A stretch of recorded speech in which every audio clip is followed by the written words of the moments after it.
So there I was, Jake Morrison, 22 years old and apparently the first human stupid enough to apply for the Galactic Psychic Academy's exchange program.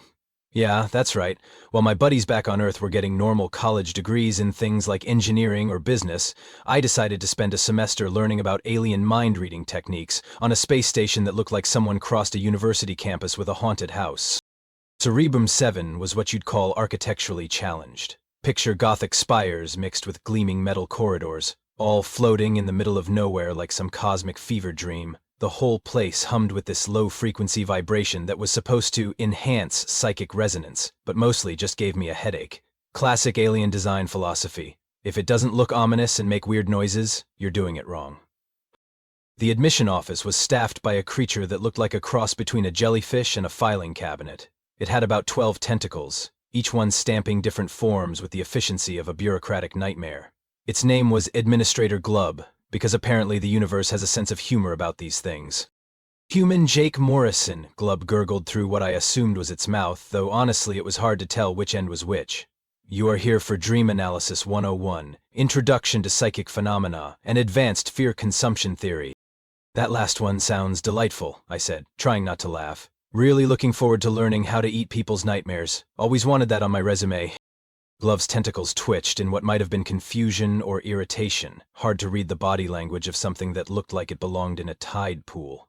Human sarcasm detected. Please note that humor is discouraged during actual psychic procedures. Mental contamination can occur. Mental contamination, I repeated, nodding seriously. Right. Wouldn't want my jokes to give anyone brain damage. The thing about Cerebrum 7 was that it was run by species who had evolved to feed on mental energy. Fear, specifically. These weren't your friendly neighborhood telepaths who just wanted to help you find your car keys. These were professional nightmare merchants, cosmic boogeymen who had turned scaring the living daylights out of people into an art form.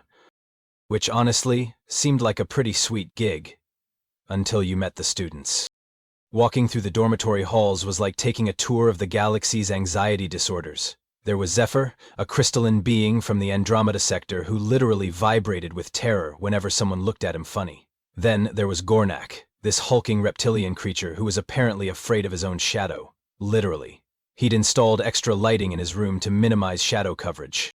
My roommate turned out to be a fungal colony called Sporg, who communicated through spore releases and spent most of his time quivering in the corner. Great conversationalist, really knew how to lighten the mood. So, Sporg, I said, unpacking my completely mundane human belongings, what brings you to Nightmare University? A cloud of purple spores puffed out of him, which according to my translation app meant something like, trying to overcome crippling existential dread about the heat death of the universe.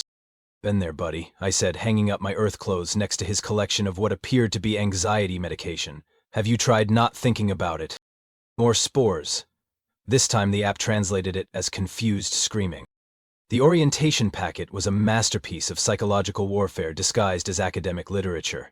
Course descriptions like fundamentals of terror extraction and practical applications of psychic domination were written in cheerful, welcoming fonts that somehow made them even more disturbing. My personal favorite was Introduction to Dream Infiltration, Making Nightmares That Last. But here's the thing about being human that I was starting to realize these aliens didn't quite grasp. We're kind of hard to scare. Not because we're particularly brave or anything, but because we've already seen it all. Horror movies, internet videos, the news, Florida. By the time you've survived a childhood of being told that quicksand and the Bermuda Triangle were going to be major problems in your adult life, alien nightmare academies start to seem pretty tame. Still, I had to admit I was curious. How exactly did a species evolve to eat fear? What did nightmares taste like? Were there nightmare sommeliers who could tell you the vintage and quality of a good old-fashioned anxiety attack?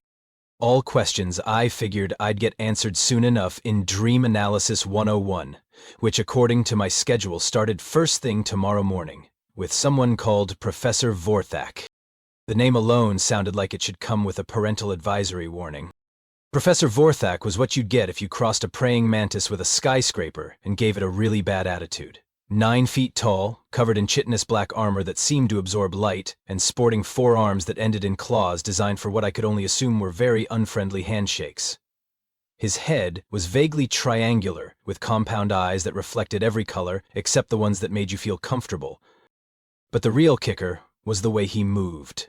Vorthak didn't walk so much as he glided, like death on a really expensive hoverboard.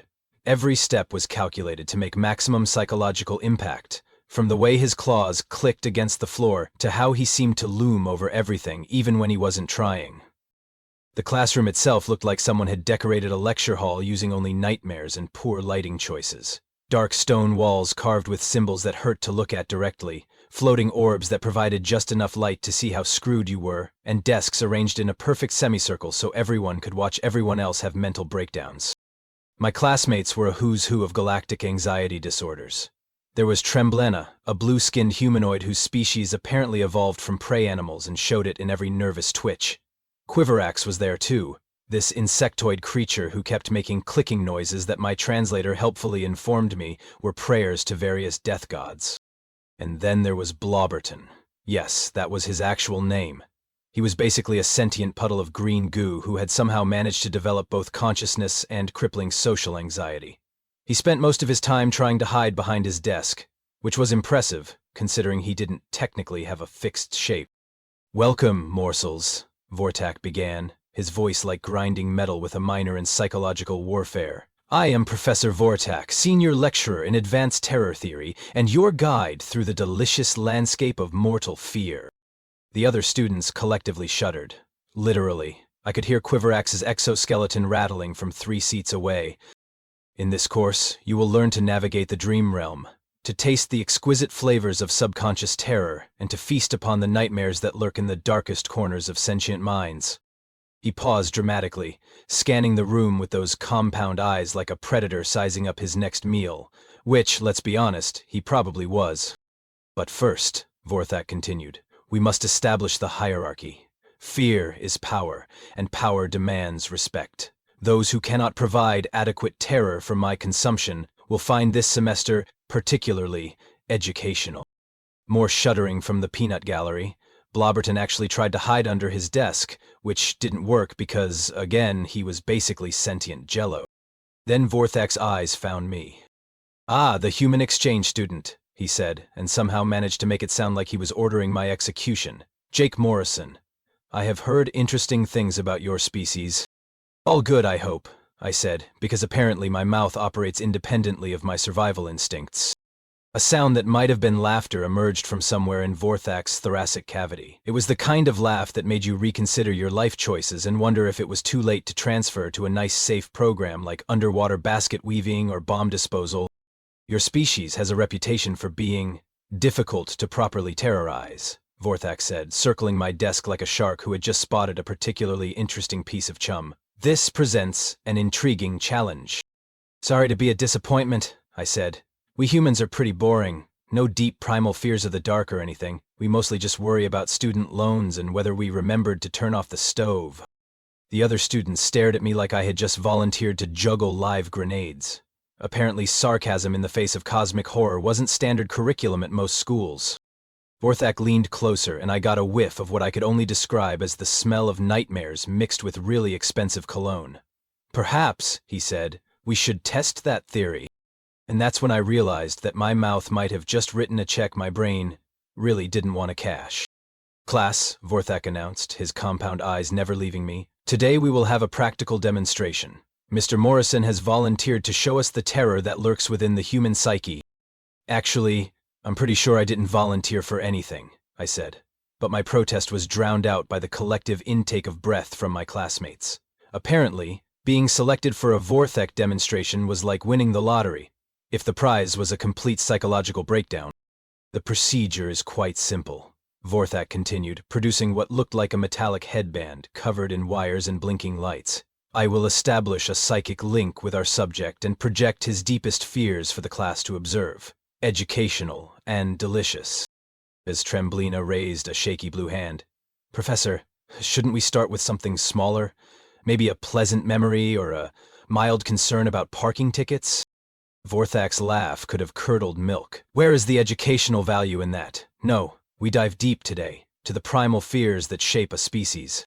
He gestured with 2 of his 4 arms, and the nightmare headband floated over to hover menacingly above my desk. The thing was clearly alien tech, probably worth more than my college tuition, and definitely designed by someone who had strong opinions about violating personal mental boundaries.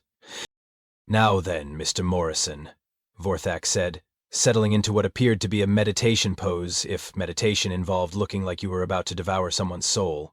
"Please remain calm. The more you resist, the more unpleasant this becomes." "Unpleasant for who?" I asked, but I was already reaching for the headband. "Look, I didn't come to alien nightmare school to back down from the weird experiences. Besides, what was the worst that could happen? So I had some embarrassing dreams. Everyone does." The headband felt cold against my forehead, and immediately started making this low humming noise like a computer having an existential crisis. Little lights began blinking in patterns that probably meant something important to people who understood alien technology. "Excellent," Vorthak purred, his own ceremonial headgear materializing around his triangular skull. "Now, class, observe as I penetrate the human mind and extract its most fundamental terrors." I felt a sort of tickling sensation in my brain, like someone was gently poking around in my thoughts with a very polite mental finger. It wasn't unpleasant, just weird, like having someone read over your shoulder while you were thinking. Vorthak's expression shifted from predatory confidence to focused concentration. "Interesting," he murmured. "The human psyche has many layers. Let me probe deeper." The mental tickling became more insistent. I could feel Vorthak rummaging around in my head like he was looking for something specific. The other students leaned forward in their seats, probably expecting to see me break down in screaming terror any second now. "Curious," Vorthak said, his compound eyes flickering with different colors. "The human mind is more chaotic than expected. There are so many random neural pathways. What is this obsession with something called a dancing baby?" "Oh, that's just an old internet meme," I said helpfully. "You might want to avoid that whole section of my brain. There's some really weird stuff in there." But Vorthak wasn't listening. He was diving deeper, his concentration intensifying as he searched for the rich vein of primal terror that every sentient species supposedly possessed. His confidence was still intact, but I could see tiny cracks beginning to form. "There must be fear here somewhere," he muttered, probing what I could only assume were my childhood memories. "Every species has fundamental survival terrors. Darkness, predators, death, public speaking." "So, found the public speaking thing, did you?" I asked. "Yes, but it's mixed with memories of something called YouTube comments and Twitter discourse that seem far more traumatic," Vorthak replied, sounding confused. "How is this possible?" That's when his expression changed. The predatory confidence evaporated, replaced by something that looked suspiciously like concern. The lights on both our headbands started blinking faster, and I could feel him going deeper into my subconscious. "What?" Vorthak started to say, then stopped. His compound eyes went wide, reflecting colors I was pretty sure weren't supposed to exist. "What in the name of the cosmic void is this?" What Vorthak had stumbled into was the psychic equivalent of opening a door expecting to find a nice, orderly closet, and instead discovering that someone had stuffed a tornado inside. He'd hit my dream center, and human dreams, as any sleep scientist will tell you, make absolutely zero sense. I appear to be in a classroom," Vorthak announced to the class, his voice taking on a strained quality. "But the classroom is also somehow a giant hamburger, and all the students are they penguins? Why are the penguins wearing tiny business suits?" Through the psychic link, I could feel his confusion as he tried to navigate a dreamscape where I was apparently giving a lecture about quantum physics to a boardroom full of disappointed penguins, while simultaneously being chased by a flying purple elephant that kept shouting stock tips in my grandmother's voice. "This is perfectly normal," I said helpfully. "That's just Tuesday's anxiety dream mixed with some leftover memories of a nature documentary. You should see what happens when I eat pizza before bed." "The elephant is now discussing mortgage rates," Vorthak continued, his voice climbing toward panic. "And there's a door marked exit, but when I open it, it leads to another classroom, where you're apparently naked and trying to explain why you haven't studied for a test about flying?" "Oh yeah, that's a classic," I nodded. "The naked public speaking forgot to study can't fly combo dream. I get that one about twice a month. Really brings together all the greatest hits of human anxiety." The other students were staring at both of us now, their various forms of alien terror temporarily forgotten in the face of whatever cosmic horror show was playing out in Vorthak's compound eyes. Quiverax had stopped clicking his prayer mantras, and even Blobberton had reformed enough to peer over his desk. "No, the penguins are my high school teachers," Vorthak reported, his professional composure cracking like a dropped phone screen, "and they're disappointed in me for not remembering to wear pants to the flying test. But I don't have pants. I don't even have legs in the traditional sense. How can I forget something I never possessed?" "Dream logic," I shrugged. "It's not supposed to make sense. That's kind of the point. Our brains are basically running defragmentation software while we sleep, except the software was written by someone having a bad acid trip." Vorthak's mental probe went deeper, and I could feel him getting pulled into the full chaos of human subconsciousness. The random neural firing patterns that create dreams were like trying to follow a map drawn by a toddler having a sugar rush. "There is a staircase that goes both up and down simultaneously," Vorthak said, his voice now definitely reaching panic territory. "And your childhood dog is there, but it's also your math teacher, and it's trying to sell me insurance while tap dancing on a cloud made of, is this substance cotton candy?" "Rex was a good dog," I said fondly. "He always did have entrepreneurial spirit in my dreams, though usually he sticks to real estate. Insurance is new. The cloud dog teacher is now explaining that I'm late for my own birthday party, which is being held in a library made of cheese, and all the books are screaming because they haven't been returned on time," Vorthak continued. "This makes perfect sense to the penguins, who are now my family and are very disappointed in my life choices." I was starting to feel a little bad for the guy. Alien nightmare professors probably weren't trained to handle the specific brand of chaos that is human REM sleep. Our dreams are basically what happens when you give a supercomputer LSD and ask it to sort your memories while someone plays experimental jazz in the background. "Oh, and now you're there," Vorthak announced. "But you're also somehow my mother, and you're explaining that I should have become a doctor instead of a fear-eating academic, while we're all flying through a grocery store that's located inside a giant washing machine." "Mom always wanted me to go to medical school," I confirmed. "Sounds about right." "The washing machine is now a school bus." Vorthak's voice was getting higher. "Driven by a dinosaur wearing a chef's hat who keeps asking me if I've finished my homework, but my homework is apparently to solve world hunger using only interpretive dance and a rubber duck." Through our psychic connection, I could feel Vorthak's confusion deepening as he tried to apply logic to a realm where logic had been permanently banned for disturbing the peace. His advanced alien intellect, evolved over millennia to parse fear and navigate the darker corners of consciousness, was completely unprepared for the beautiful absurdity of human sleep patterns. "The rubber duck is now explaining the meaning of life," Vorthak whispered, "but it's doing so in the form of a cooking recipe for something called existential dread casserole, and all the ingredients are emotions I don't recognize, like nostalgic sadness for a childhood I never had, and the specific anxiety of forgetting someone's name right after they introduce themselves." "That's pretty deep for a Tuesday night dream," I admitted. "Usually the rubber duck just argues with my alarm clock about time zones." But then Vorthak made a critical error. Instead of retreating from the chaos of my dream center, he decided to push deeper, searching for what he assumed must be the source of human fear buried beneath all the absurdity. What he found instead was my memory banks, specifically the section labeled "Things Humans Do for Entertainment." "Wait," Vorthak said, his voice taking on a new tone of dawning horror. "I'm seeing images of humans voluntarily watching moving pictures designed to terrify them. You call these horror movies? And you pay money for this experience?" "Oh yeah," I said cheerfully. "Love a good scary movie. Nothing like a Friday night with some popcorn and a film about chainsaw-wielding maniacs." Through our psychic link, I could feel Vorthak experiencing my memories of movie nights. The poor guy was getting a highlight reel of human horror cinema, from classic monster movies to modern psychological thrillers, all filtered through my brain's commentary track of, "Oh, this is the good part," and "Wait until you see what happens next." But why?" Vorthak stammered, his compound eyes flickering through colors that probably didn't have names in any language. "You actively seek out terror? You create elaborate fictional scenarios designed to trigger your own fear responses, and then you critique them? You have opinions about the quality of your own psychological torment?" "Well, yeah," I said. "Some horror movies are terrible. Bad acting, predictable plot twists, unrealistic gore effects. You want quality nightmares, not some amateur hour ghost story." Vorthak's mental probe stumbled deeper into my media consumption memories, and I could feel his confusion intensifying as he encountered the vast catalog of human creative weirdness stored in my brain. "What is this?" he whispered, his voice barely audible. "I'm seeing images of humans creating fictional monsters, but they're not warnings or cautionary tales. They're characters? You have emotional attachments to fictional creatures designed to represent death and destruction?" Oh, you found my monster movie collection, I said proudly. Yeah, some of those creatures are really well designed. Great practical effects, interesting backstories. There's this one vampire character who's been around for like 80 years, and fans write stories about him falling in love and having existential crises.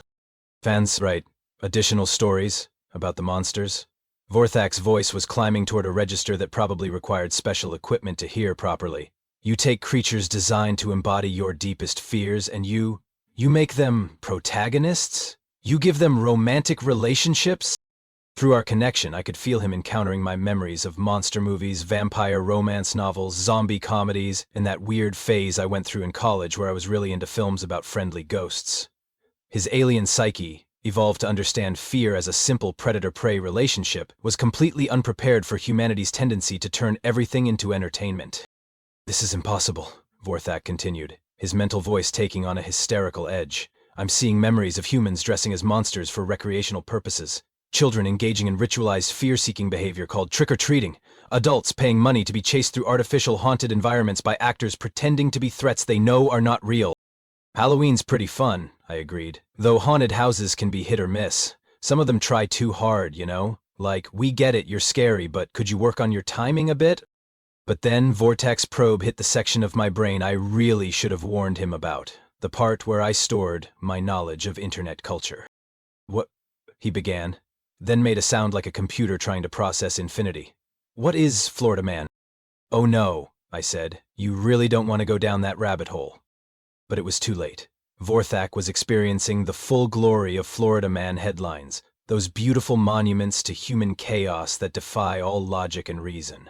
Through our psychic link, I could feel his mind trying to process news stories about people wrestling alligators for fun, riding manatees while intoxicated, and getting arrested for trying to teach squirrels how to water ski. This cannot be real, Vorthak whispered. These are fictional stories designed to illustrate the breakdown of rational thought, yes?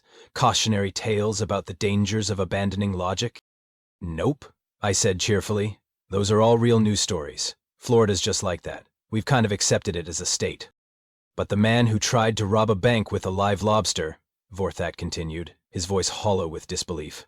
The woman who called emergency services because McDonald's ran out of chicken nuggets. The individual who was arrested for teaching bears how to drive golf carts. These are not rational fear responses. These are not survival behaviors.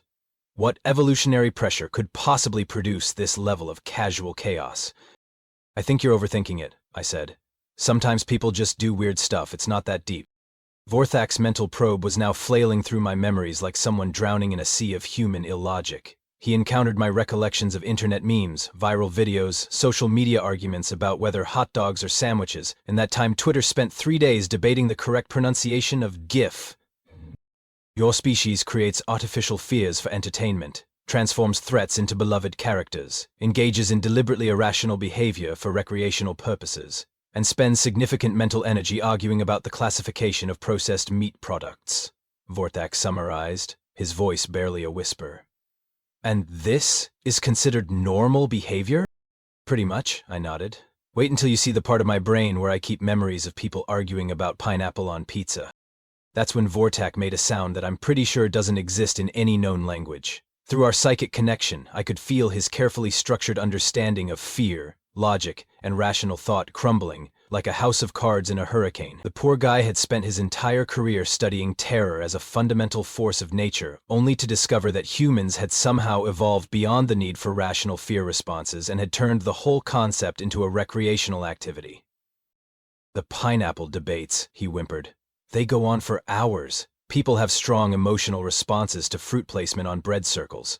They form tribal allegiances based on cheese and tomato sauce preferences. This is how your species spends its mental energy? Food opinions are serious business, I said solemnly. Wars have been fought over less. The psychic link between Vorthak and me began to fluctuate wildly, like a radio trying to pick up signals from several different galaxies at once. Through our connection, I could feel his mind attempting to retreat from the cosmic horror that was human consciousness, but my brain had apparently latched onto his probe like a particularly enthusiastic tour guide. Wait, I said, genuinely concerned as I felt his mental distress through our link. You okay in there, Professor? You're looking a little green around the… Well, I'm not sure you have gills, but whatever those flappy things are… Vorthak didn't respond immediately. His compound eyes had gone completely dark, like someone had unplugged a computer that was trying to calculate the meaning of existence while simultaneously running every video game ever made. The other students were staring at him with expressions ranging from confusion to outright panic. Tremblina raised her hand tentatively. "Professor, should we call the medical center? You're making us sound like a dying star." She wasn't wrong. The noise coming from Vorthak's general vicinity was somewhere between a tea kettle having an existential crisis and a black hole with indigestion. His forearms were twitching spasmodically, and I was pretty sure his chitinous armor was developing stress fractures. Through our psychic connection, I could feel him encountering one final memory that broke what remained of his sanity. My recollection of spending 3 hours watching YouTube videos of cats being afraid of cucumbers, followed by reading the comments section where people debated whether this constituted animal cruelty or just harmless fun. "The cats," Vorthak whispered, his mental voice barely coherent. "You find amusement in the fear responses of small predators, but then you feel guilt about their distress, but then you watch more videos, but then you argue about the ethics, but then you create more content. The cycle is endless, the logic is circular, the irrationality is beautiful and terrible, and I don't understand how your species hasn't collapsed into chaos." "Oh, we kind of have," I said cheerfully. "We just call it Tuesday and keep going." That's when the psychic link finally snapped. Vorthak's withdrawal from my mind was like watching someone try to escape from quicksand made of pure confusion. The headbands on both our heads sparked, flickered, and died with what I can only describe as electronic exhaustion. Smoke rose from various components, and I'm pretty sure I heard something inside the devices weeping. The professor himself slumped in his meditation pose, like a marionette whose strings had been cut by someone having a nervous breakdown. His compound eyes slowly flickered back to life, cycling through colors that definitely weren't in the standard spectrum, before finally settling on what I assumed was their normal shade of predatory amber. For a long moment, the classroom was silent except for the sound of Blobberton reforming himself into increasingly smaller puddles and quiver waxes clicking, which had now taken on the rhythm of a funeral march. "Class dismissed," Vorthak announced weakly, his voice barely audible. "But, Professor," Tremblina protested, "we haven't learned anything about fear extraction or dream analysis." Vorthak's gaze fell on me, and I swear I saw something that looked suspiciously like respect mixed with the kind of terror usually reserved for cosmic entities that shouldn't be named. "On the contrary," he said slowly, "we have learned something far more valuable. We have learned that there are forms of consciousness in this universe that operate beyond our understanding of rational fear responses.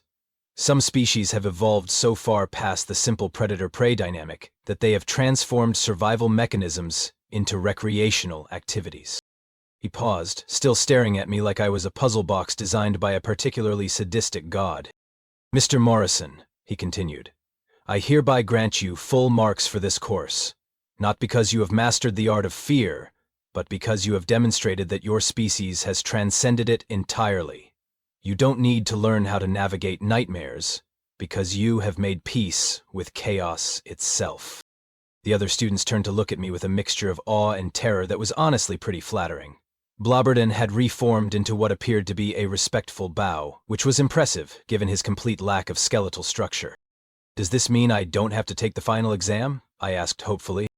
Vorthak made that sound again, the one like a dying star, but quieter this time. "Mr. Morrison, I would not subject my worst enemy to the contents of your subconscious during exam period. The academic review board would have me committed to a psychiatric facility." As the other students filed out, still casting nervous glances in my direction, Vorthak approached my desk with the careful movements of someone approaching an unexploded bomb that might also be a practical joke. "Tell me honestly," he said, lowering his voice to a whisper, "is your entire species like this?" I considered the question seriously. Back on Earth, I was pretty much average. Maybe slightly more interested in weird internet content than some people, but otherwise completely unremarkable. If Vorthak thought I was psychologically complex, wait until he met someone who was actually creative. "Pretty much," I said, "though you should probably avoid anyone who works in advertising or has a TikTok account with more than 1 million followers. Those people are on a whole different level." Vorthak nodded slowly, like someone accepting their fate. "I see. Well, Mr. Morrison, congratulations. You are the first student in the history of this institution to give a professor a complete psychological breakdown during a routine demonstration. I suspect this will be remembered in academic circles for centuries to come." Cool, I said, gathering up my things. Should I put that on my resume? Please don't, Vorthak replied quickly. I have a reputation to maintain. As I headed for the door, I heard him muttering to himself about requesting a transfer to a nice safe department like quantum physics or temporal mechanics, something with clear rules and logical outcomes. Walking back through the corridors of Cerebrum 7, I couldn't help but smile. Turns out that when you're a species that voluntarily watches horror movies, argues about sandwich definitions, and finds Florida Man headlines entertaining, alien nightmare professors don't seem quite so scary anymore. I was halfway back to my dorm when I realized that word of my little demonstration was probably going to spread. In a school full of species that had evolved to understand fear as a fundamental force of nature, being the guy who broke the nightmare professor by accident was going to make me either very popular or very avoided. Honestly, I was kind of looking forward to finding out which one it would be.